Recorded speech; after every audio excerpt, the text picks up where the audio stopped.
ధన్యవాదాలు. నమస్కారం.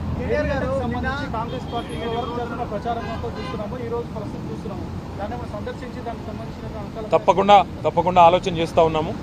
మేడిగడ్డ కొట్టుకుపోయిందని, కాళేశ్వరంలో లక్షల కోట్లు గంగపాలైందని చెప్పి చిల్లర మల్లర మాటలు మాట్లాడిన కాంగ్రెస్ పార్టీ ఏదైతే ఉందో ఇవాళ సిగ్గుతో తలదించుకోక తప్పదు. మేము మొదటి నుంచి చెప్పింది ఒకటే, అక్కడ జరిగింది చిన్న విషయం తప్ప పెద్దదేం కాదని చెప్పినాం. అన్నట్టుగానే కొన్ని రోజుల్లోనే రిపేర్లు పూర్తి చేసినారు. ఈరోజు ఒక వరదలాగా నీళ్ళు వస్తూ ఉంటే కూడా ప్రాణహితలో గోదావరిలో తట్టుకొని ఇవాళ మేడిగడ్డ నిలబడ్డమే కాళేశ్వరం ప్రాజెక్టు యొక్క గొప్పతనానికి సాక్ష్యం అని చెప్పక తప్పదు. తప్పకుండా తొందరలో సందర్శిస్తాం. ప్రజలకు కూడా ఆ విజువల్స్ తీసుకొచ్చి ప్రజలకు కూడా వివరంగా చెప్తాము. తప్పకుండా వాటిని మీ ద్వారా కూడా ప్రజలకు చూపెడతామని చెప్పి కూడా తెలియజేస్తాం.